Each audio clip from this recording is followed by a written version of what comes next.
Olá, malucos e malucas deste manicômio tributário chamado Brasil. Semana tensa, semana que o OF foi, não foi. Hoje, 28 de junho, um sabadão, Faria Lima cinza, mas um sábado de luxo. Enquanto os outros dormem, eu aqui trabalho, ralo bastante, mas recebendo amigos, uma confraria de gestão tributária, direito tributário. Hoje estou recebendo minha amiga Patrícia Quartieri. Seja bem-vinda, Patrícia, aqui ao nosso podcast Manicômio Tributário. Augusto, bom dia. Muito obrigada. Adorei o convite. Um prazer estar aqui com você e trocar muitas figurinhas sobre o nosso dia a dia. Prazer é meu. Sabe que a minha primeira curiosidade quando eu te chamei era te perguntar, tu tens uma formação muito sólida em direito tributário, tanto no Brasil quanto no exterior. Já atuou em bancas também, mas hoje você é uma executiva de uma grande multinacional. Como é que você fez esse shift aí entre a formação acadêmica sólida, tudo aqueles conceitos assim doutrinários, ao pragmatismo da comunicação que a carreira executiva nos impõe? Augusto, eu sempre gostei muito de estudar, então é muito intrínseca a minha pessoa, fazer cursos, pós-graduação, tá sempre em contato com o meio acadêmico. Eu acho que isso é fundação, né? Isso é base para a nossa vida, né? De tributaristas, né? Então, isso é parte de mim. E eu acho que o que ajuda, né, a gente fazer essa tradução do mundo acadêmico para o dia a dia, né, para a operação, é a experiência, né? A gente, cada ano que passa, a nossa caixinha de ferramentas aumenta um pouco mais, né, em termos de experiência. Repertório, né? Repertório. Então, assim, a doutrina, né, de novo, a fundação a gente tem que perquirir todos os dias, dada a nossa atividade, mas com o tempo, né, a gente aprende a falar com os executivos, também com muito feedback, Sim. Né? Então, ano após ano, eu acho que eu vejo essa minha melhora também ano após ano. Depende do stakeholder, depende da indústria que você tá, Sim. Né? Também depende até, assim, se é uma empresa americana ou se é uma empresa europeia, os calls são diferentes, né? No sentido de como tem que ser essa tradução. São mesmo. Né? Então, eu aprendi. Né? Aprendi, e isso é muito, muito interessante, porque às vezes a gente vai para uma reunião com tanta coisa para falar, né? Uma reunião de board, e o que eles perguntam é apenas e tão somente o que isso vai impactar no nosso resultado. Exatamente. Né? Então, ou no caixa, né? Ou no caixa. Então, você vai com uma bagagem enorme e você sai da reunião e fala, poxa vida, né? Era no fim do dia, mas... Né? De novo, a bagagem ajuda a fazer essa tradução e a tornar a coisa mais simples, né? Porque eu acho que esse é o nosso poder de síntese, né? O executivo tem que ter poder de síntese. Esse que é o nosso skill. Deve ser o nosso skill, né? É interessante tu ter falado isso porque no passado eu lembro de reuniões em que eu fui com uma série de informações que eu queria falar. E eu saía frustrado porque, puxa, deixei de falar isso. E eu me lembro que no caminho de volta para minha mesa, meu chefe dizia, cara, mas isso não era importante. Cara, mas isso aqui eles não queriam saber. Então existia um dilema para mim de tipo, poxa, mas eu acho importante eles saberem, mas não é tu que define o que é importante para eles, né? Então tem um pouco esse aspecto, né, de a gente aprender o pragmatismo da audiência, né? O que eles querem saber? Puxa, é impacto no resultado, impacto no caixa, quanto que isso impacta na distribuição de dividendos, etc. Aliás, essa é a discussão da semana, né, do IOF, vai, não vai, fica, retroage, não retroage, né? É um pouco isso, né? Não, exatamente. Eu acho que a gente tem que tirar o juridiquês, né? Falar de uma forma muito mais simples, e uma coisa que você falou, audiência, né? Nos cursos de falar em público, a primeira coisa que eles falam, né? Estude a sua audiência. Isso. Entenda um pouco sobre o papel de cada um deles dentro daquela mesa lá que eles estão sentados, para que você leve o conteúdo que eles queiram ouvir, né? Numa das últimas reuniões que eu fiz, que eu participei no board da companhia, a diretora de comunicação me perguntou, mas a gente tem que fazer alguma comunicação? Eu falei, nossa, eu não parei para pensar nisso, mas eu acho que não, acho que ainda não, né? Sim. Então eles nos surpreendem com umas perguntas, falam, gente, ainda não tem nada a ver com isso ainda, né? Então, mas isso é prática, isso é dia a dia, isso é experiência, né? Com certeza. É muito importante. Eu queria também saber se tu comentaste que tu sempre gostou de estudar, mas sempre quis ser advogada, sempre quis ser tributarista, ou isso aconteceu ali no terceiro ano do ensino médio ou início da faculdade? Como é que foi essa... Como é que você foi picada pelo bichinho do tributário? Do tributário, né? Eu acho que acho que é bem parecido com o que acontece com a maioria dos tributaristas. Bom, eu sempre quis fazer direito, e quando eu entrei na faculdade, me realizei, me apaixonei por aquilo. Eu digo que eu faria de novo aqueles 5 anos. Como foi gostoso, como foi bom, Sim. Como eu curti a faculdade, né? Mas assim, uma certeza eu tinha, não ia fazer o direito tributário. Eu acho que isso eles passam muito na faculdade, né? É o professor que é o mais carrasco, é o professor que menos fala, é a atividade que você tem que mais estudar para entender o que é aquilo. Imagina, com 20, 21 anos, você não tem a dimensão do que aquilo significa, né? A gente não tem a menor ideia, né? Eu, pelo menos, não tinha. E é menos sexy, né? Os filmes não mostram tributaristas. Ele mostra o tribunal do júri, exato, né? Então... Exato. E aí, assim, imagina, e eu saí com uma perspectiva totalmente diferente da faculdade, mas logo que eu saí, pintou a abertura de trainees na KPMG, né? A abertura lá da seleção de trainees. E eu falei, não, eu vou tentar. Né? Porque também, ao mesmo tempo, você ouve no seu nicho lá da faculdade que é importante começar por uma Big Four, né? Acho que todo mundo sempre ouve isso na faculdade, né? Eu falei, não, vou tentar, fico lá uns 2 anos e depois eu vejo o que eu vou fazer. Quando eu entrei na KPMG, eu tinha acabado de sair da faculdade, aí que eu fui começar a ter contato com o que era o mundo das pessoas jurídicas, o que era o mundo do tributo, quais eram esses impactos na vida do consumidor, né, na vida das pessoas.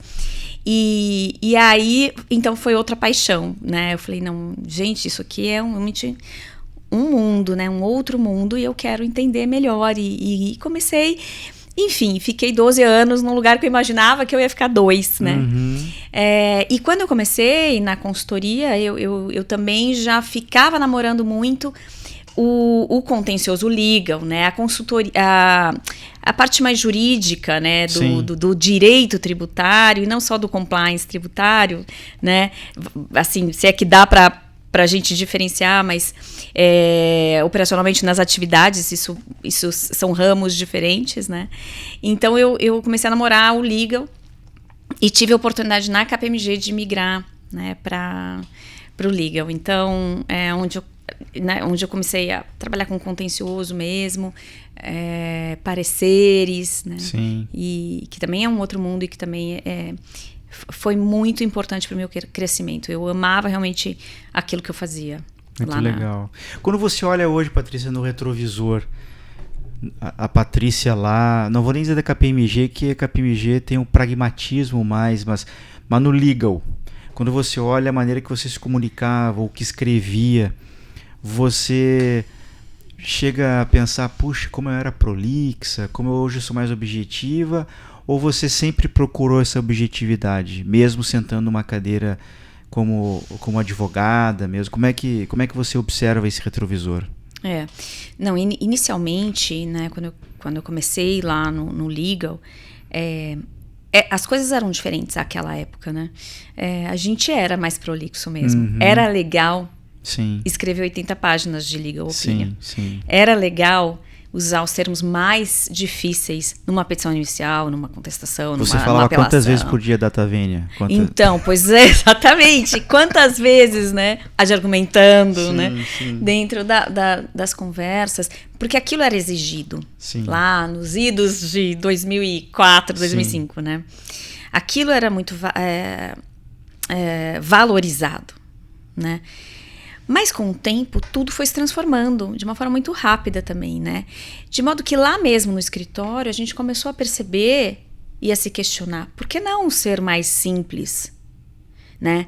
Então isso passou a ser um call dos próprios sócios, do tipo, vamos simplificar? Uhum. Isso vai gerar talvez um resultado, um outcome muito mais interessante para aquele que está consumindo os nossos pareceres e as nossas peças, e também vai gerar eficiência para a gente, né? Porque em vez de gastar 2 semanas para fazer alguma coisa, a gente vai gastar 1 semana. Então, a gente foi se transformando durante esse processo. E eu acho que hoje, eu vejo isso hoje como cliente de grandes bancas de advocacia, que está tudo muito mais lean, tudo muito mais simples, mais direto, tão melhor, tão menos robusto, né? Sim. Acabou aquela história de que o advogado é aquele ser supremo. Não, cara, é o advogado que está lá, junto com você, fazendo as coisas acontecer no dia a dia, no chão de fábrica. Então, cara, hoje você fala por um WhatsApp, fala o que você acha disso. Poxa, e seu advogado, que é o cara parceiraço lá, já te fala Sim. pelo WhatsApp. Quando que a gente imaginaria isso? Há anos atrás, né, Augusto? Do tipo, não, primeiro é um call, depois é um e-mail com a proposta, e depois é o parecer, né? Não, gente, hoje a vida está tão mais simples, tão melhor, porque do outro lado, né, a gente tem as nossas complexidades. Então, assim, os serviços, eles foram se adaptando nesse sentido, e isso é muito bom. Concordo. Sabe que nessa época que você comentou, em 2004, 2005, eu estava na consultoria ainda, eu trabalhava na Deloitte, mas eu, por ocasião de alguns trabalhos, umas due diligence, eu tinha que ler Legal Opinion, e muitas me deparava com aquilo e ficava pensando, cara, isso aqui é uma candidatura à Academia Brasileira de Letras, é o Nobel de Literatura, ou realmente está ajudando o cliente a resolver um problema? Né?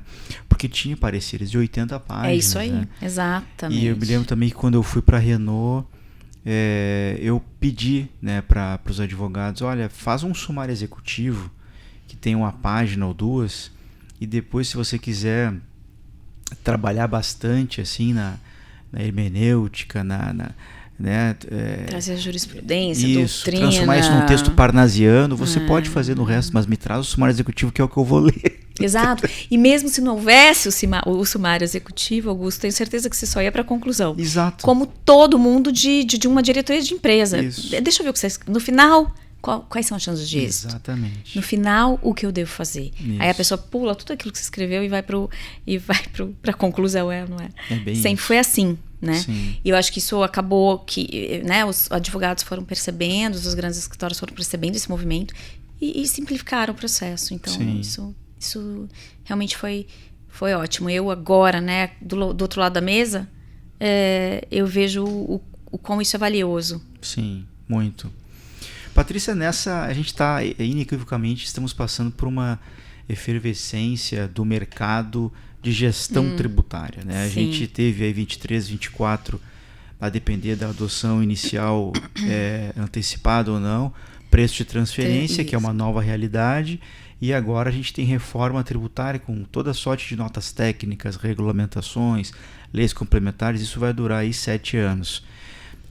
Você está na turma dos otimistas, que acredita que o contencioso vai reduzir, que as coisas vão simplificar, ou você acredita que não, é o oposto, a coisa vai piorar, o contencioso de 75% do PIB vai passar para 100%? Onde é que você está aí? É uma boa pergunta, Augusto. Olha, eu sou uma pessoa otimista por natureza, né? Apesar de dizerem que os otimistas são os pessimistas desinformados, né? Mas eu sou otimista. Eu acho que é assim, né? Eu dividiria essa resposta em 2 partes. Eu entendo que, como o mote da reforma, né, a simplificação, eu acho que isso virá. Não agora, né? A gente vai passar aí pelo período de transição. Vai ser complexo, mas eu entendo que a partir de quando a gente virar 100% a chave, em 2033, em termos operacionais, eu entendo que vai realmente simplificar. Eu também acho. Eu estou acreditando bastante nessa história de que o governo vai te mandar a conta para pagar no final do mês. E que, finalmente, os analistas vão só realmente fazer análises, né? Então, e não passar o mês inteiro puxando informações de SAP, fazendo conciliação, subindo no SPED, vendo, né, fazendo, enfim, todo o processo de upload. Então, eu vejo que a gente vai receber a informação e a gente só vai confirmar. Acho que isso isso vai trazer uma simplificação operacional incrível. O fato de a gente migrar de uma legislação, de 27, aquilo que, é clichêzão, né? 27 estados, tem suas 27 legislações, os municípios, mais a legislação federal, né? PiscoFins, IPI. Então, acho que essa união, isso vai simplificar também o processo por si só, né? Claro, o fato de ter um comitê gestor que vai fazer o julgamento, ainda que do IBS e não do CBS também, mas ainda que só do IBS, imagina, eu vou falar com um tribunal de impostos, né? E não vou ter que falar com 27. Sim. Porque hoje muito do contencioso que a gente tem dado que cada estado entende que ele precisa de uma parte aí dessa operação que você está fazendo. Sim. Então, eu acredito que nesse sentido vai trazer eficiência. Vai ser mais simples. Mas eu entendo, então, assim, por isso que eu falo, eu sou uma otimista cautelosa, porque eu entendo que, por outro lado, no que diz respeito ao contencioso, eu não acredito que isso vai reduzir. E isso eu digo pela minha experiência aqui dentro de uma empresa, de uma indústria farmacêutica, sem contar as milhares de outros negócios e de outras indústrias que existem por aí. Mas eu aqui dentro do meu nicho já vejo grandes questões a serem discutidas judicialmente. O que já teria sido um grande ponto, né, a simplificação, porque realmente a redução de carga eu não acredito. Eu acho que redução de carga tributária no Brasil precisa alinhar os planetas todos, precisa o Sargento Garcia aprender o Zorro, precisa o Palmeiras ganhar Mundial, né? Aí depois disso, eventualmente reduz a carga tributária, né? Exato. Também não sou poliana no sentido de falar, vai reduzir carga, vai ser maravilhoso. Não. A carga, eu acredito que será o que temos hoje, né? Mas a promessa de simplificação de processos e de transparência, bem ou mal, porque você vai ter lá na sua nota efetivamente aquilo que será destacado é aquilo que vai para o governo, né? Então acredito que isso vai simplificar. Mas o contencioso, eu acredito que não. Eu posso te dizer que eu já tenho uma listinha lá de ação para 1º de janeiro de 27, né? Se algumas coisas não forem esclarecidas até lá. Tá bom. Depois tu me conta em off, tá? Eu vou fazer uma colinha lá. A gente faz essa porque eu acredito que você também tem a sua, né, Augusto? Tá bom. Tá ótimo. Eu tenho usado essa semana, 2 semanas atrás, eu tive com o Adler, lá em Curitiba, num evento do IBEF. Beijo, Adler. O Adler é gente boníssima. Ele é. Eu pronuncio o nome dele como ninguém, né? Voksikoski. Certo. Então o Adler, ele me falava, Augusto, eu vou entrar agora para falar ali. Posso usar aquele teu jargão de que vai piorar para depois melhorar? Eu falei, claro, fica à vontade, né? Não patenteei. E eu acho que vai piorar, a gente sabe, tem uma transição que vai ter 7 impostos. Eu acho que depois de 32 existe uma curva de aprendizado, né? Normal. A gente vê países que passaram por reforma, então piora para depois eventualmente melhorar, né? Mas eu acho que no longo prazo que talvez a gente não pegue isso, né? Então assim, quando é que vai melhorar efetivamente, né? Talvez lá por 2035, 2040, 2045, e aí, lógico, provavelmente a gente esteja em outro momento de vida, né? Sim, se Deus quiser, né? Exatamente. se sobrevivermos até 33, né? Exato. Porque a vida como ela é complexa nas empresas. Imagina, a gente está num momento também de mudança de sistema. O famoso SAP S/4HANA, né?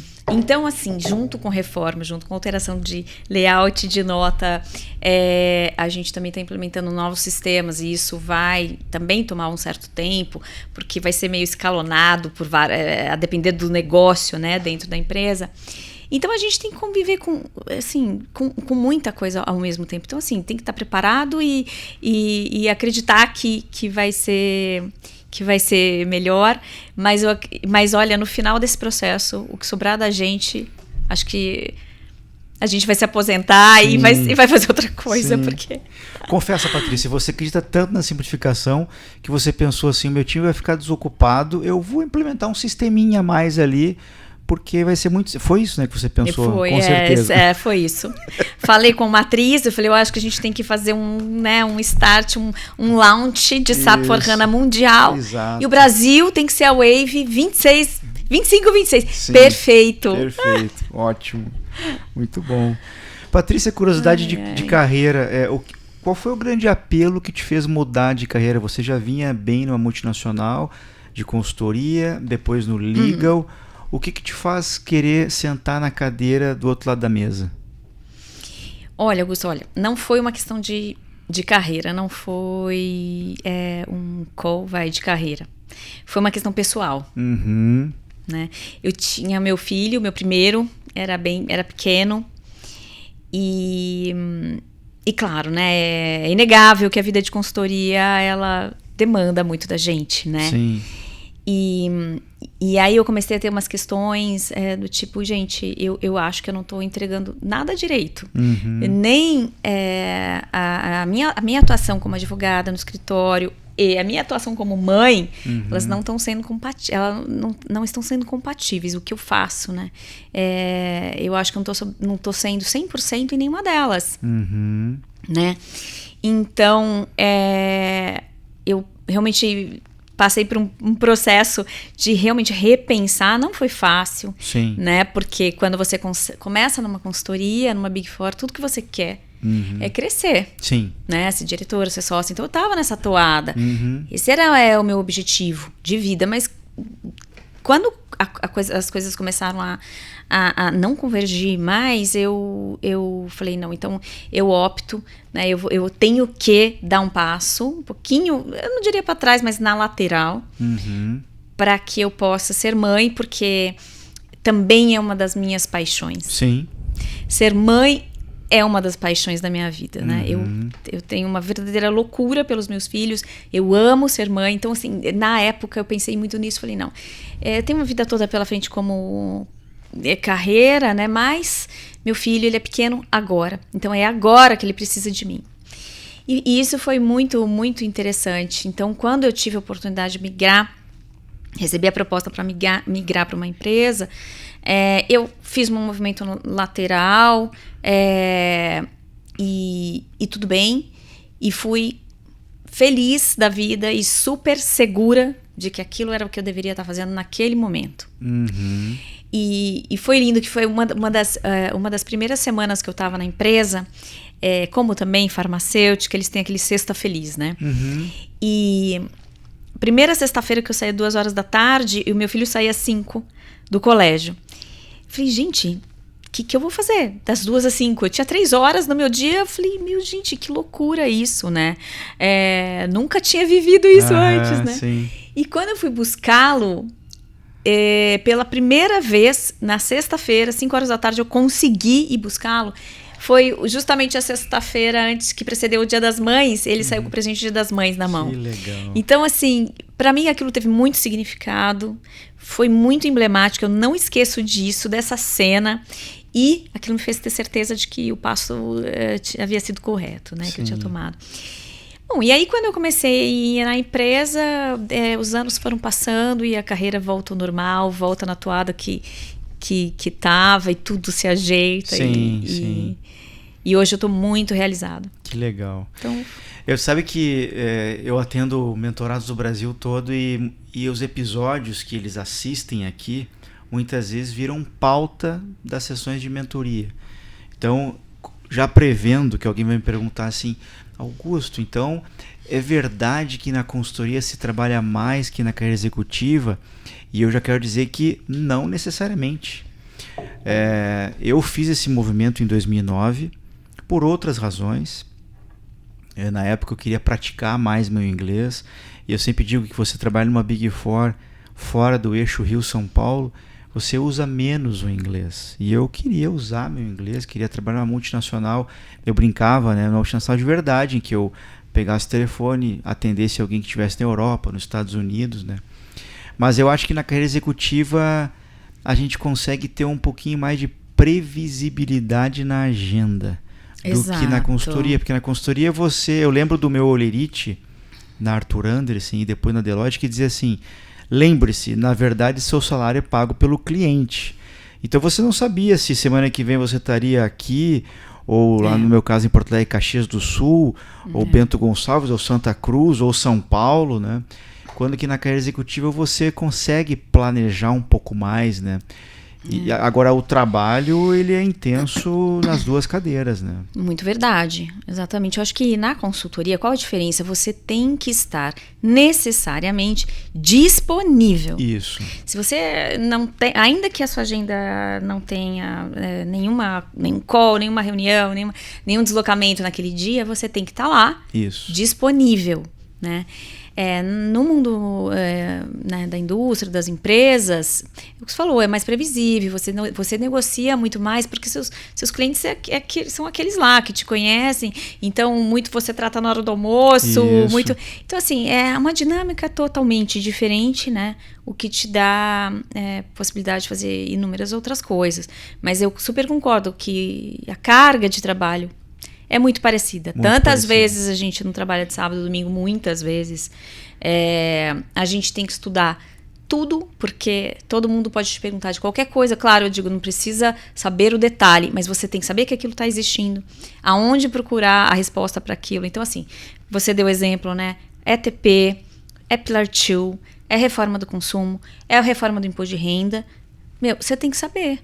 Então, isso também, a gente não consegue mais ser especialista, né? Falar, não, eu só respondo por Pillar 2. Não, você tem que responder de tudo, né? Porque a todo momento chegam questões. Então, isso também demanda, né? Tempo. Mas eu acho que você gerencia muito melhor. Também acho.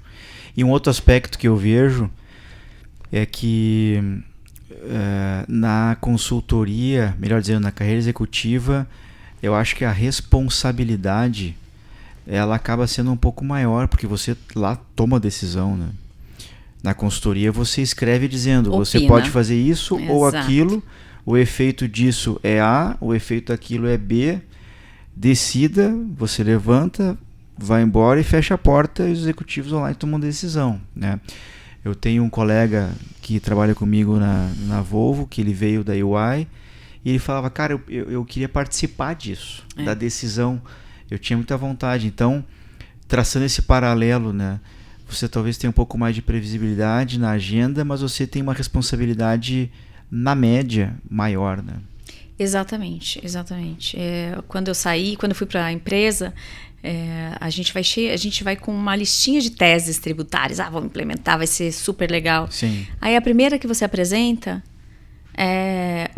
o diretor financeiro fala, não, mas isso não faz sentido aqui. Porque, veja bem, se eu fizer isso vai me gerar crédito, eu não vou ter como usar. Sim.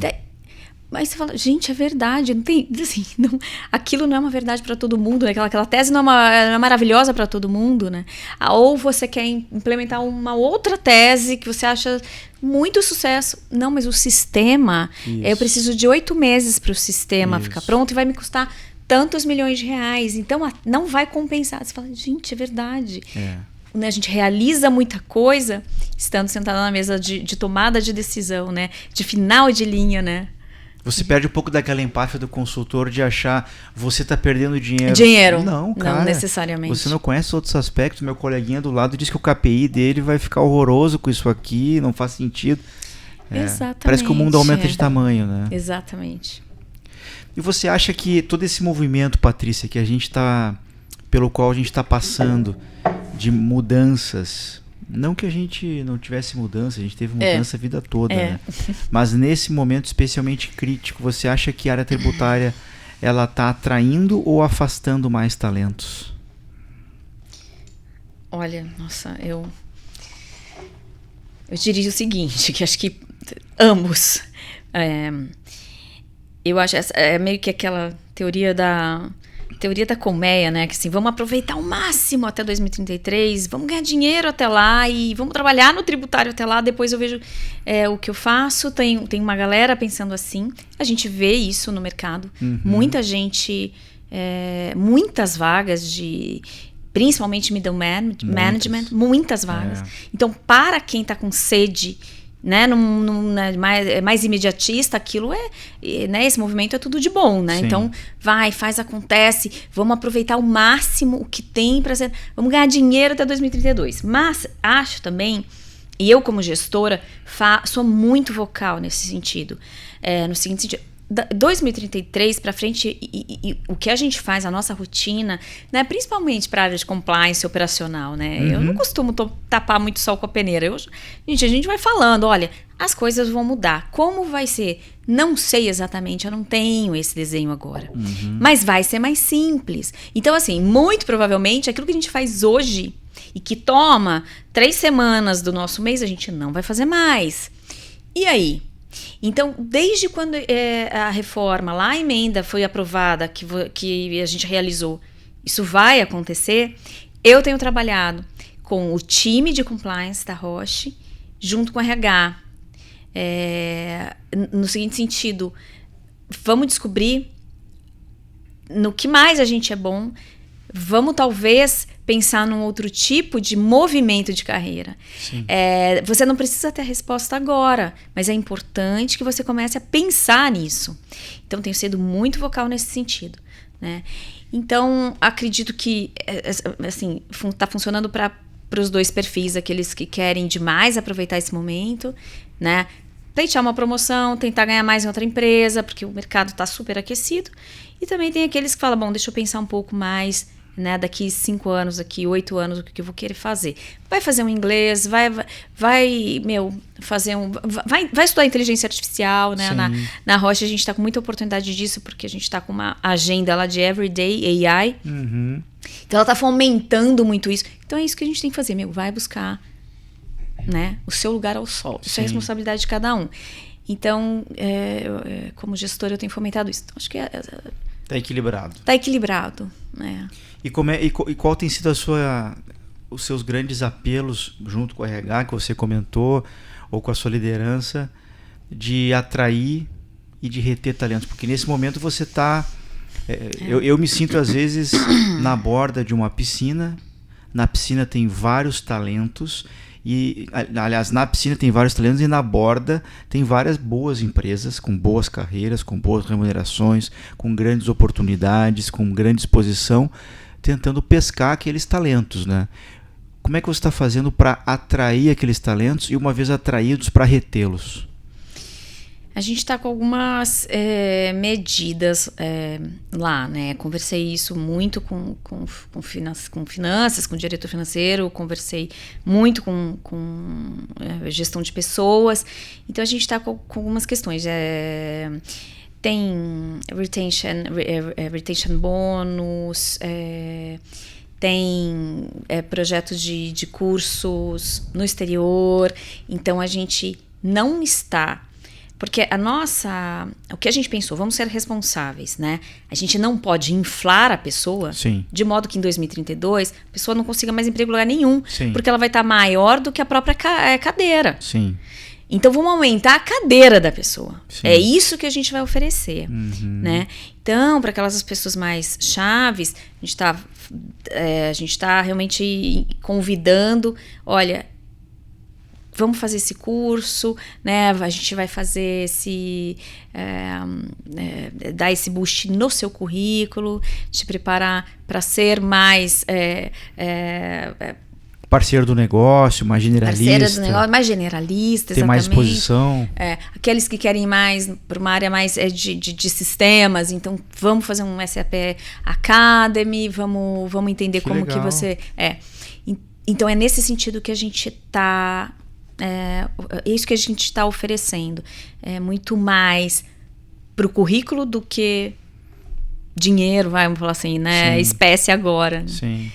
Porque dinheiro é uma parte, né? É uma parte. Ontem à Exato. noite eu estava gravando um pequeníssimo episódio do meu novo podcast, que é o Pitacos Corporativos, que são insights que eu tenho e gravo ali na hora, mando pro maluco do meu sócio e ele põe no ar, né? Eu estava falando sobre as linhas invisíveis do Olerite. Exato. Então, lá no meu Isso Olerite, mesmo. quando eu olho no dia 15 ou no dia 30, tem lá o salário, tem lá o fonte, tem aqui, tá, o que tem no Olerite de todo mundo. Mas tem outras coisas no meu Olerite. Ambiente de trabalho. Tá ali. Eu trabalho num ótimo ambiente de trabalho. Eu trabalho com um ótimo líder, inteligente, inspirador. Eu trabalho numa empresa em que impera o respeito, as pessoas passam uma pelas outras pelo corredor e dizem bom dia, boa tarde, está precisando de ajuda, existe um ambiente colaborativo ali. Isso está no Olerite também. Sanidade Você não enxerga mental, isso no seu, eu enxergo no meu. É. Né? O meu refeitório é maravilhoso. Eu trabalho numa indústria, mas o meu refeitório serve uma comida de altíssima qualidade. Está no meu Olerite também. Tem uma associação onde dá para praticar esporte, cuidar da saúde, tem um bom plano de saúde, tá tudo lá.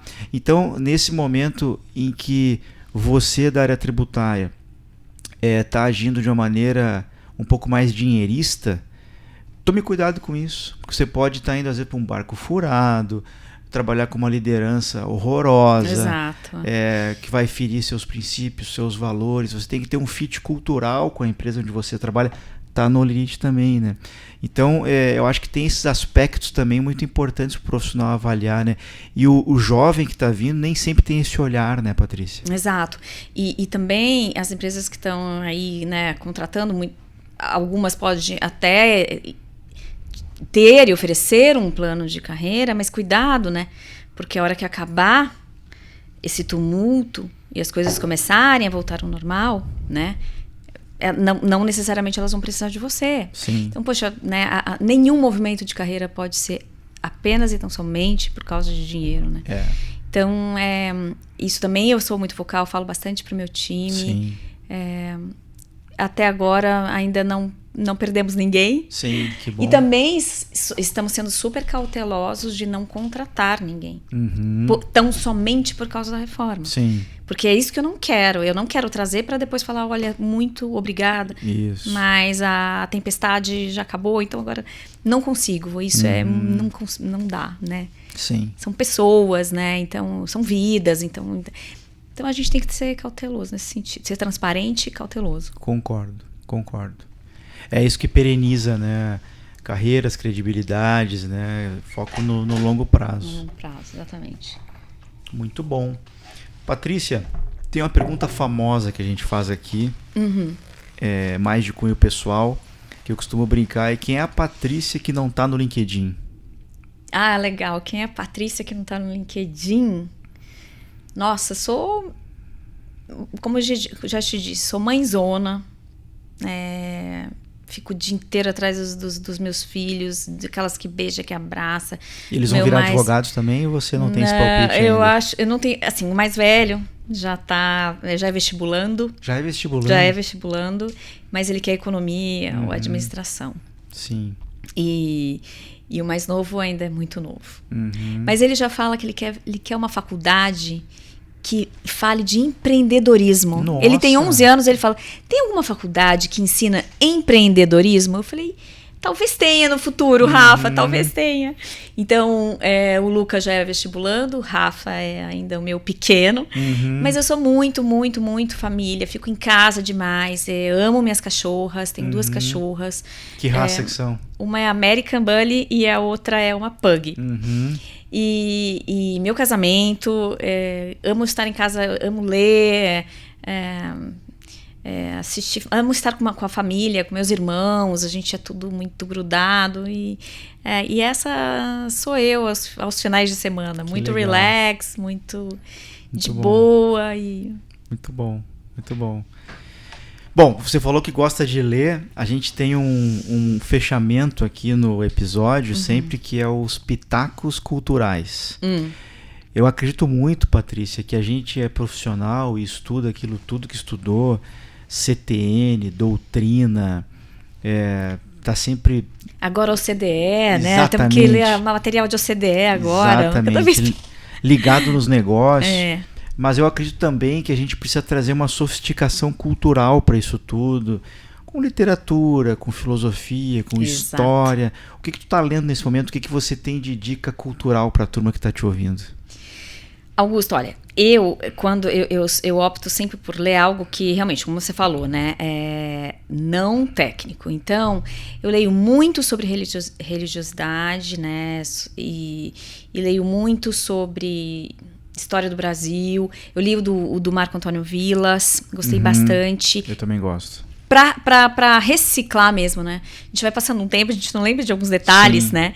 E então eu gosto de reciclar. Então li o livro dele. Agora eu tô lendo Médico de Homens e de Almas, que é a vida de São Lucas.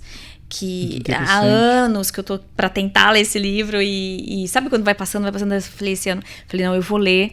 Tô lendo assim super devagar, porque não tenho muito tempo também. Final de semana a gente, enfim, tem tantas atividades, mas é sempre meu momento à noite, antes de deitar, eu leio lá minhas, sei lá, 10, 15 páginas, 20. E é um livro fantástico, um ser extremamente inteligente, e eu tô super encantada com o livro, então ainda não terminei, mas já indico. E o que eu li também no início do ano, nas férias, exatamente para reciclar. Agora você falou filosofia, né?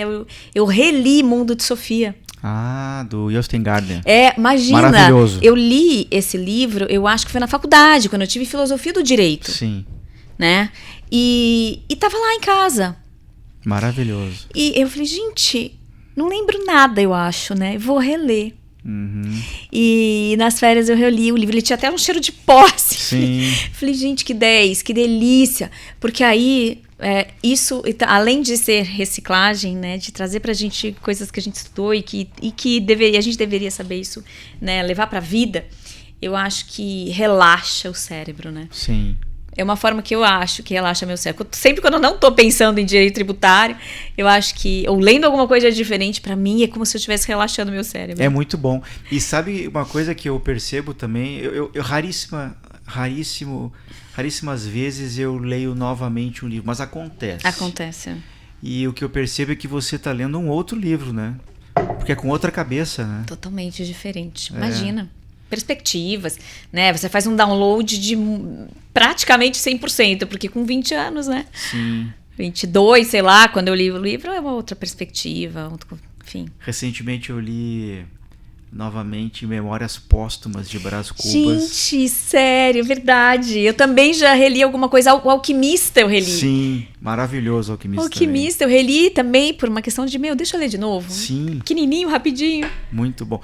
Então, e assim, eu lembro que meu professor de literatura brasileira, chamado Paulo Simões, ele dizia: olha que maravilha, a ironia do Machado. Eu falava, ironia nada, isso aqui é chato, esse realismo. Eu não entendi a arte, a genialidade do Machado de Assis aos 18 anos, 17 anos.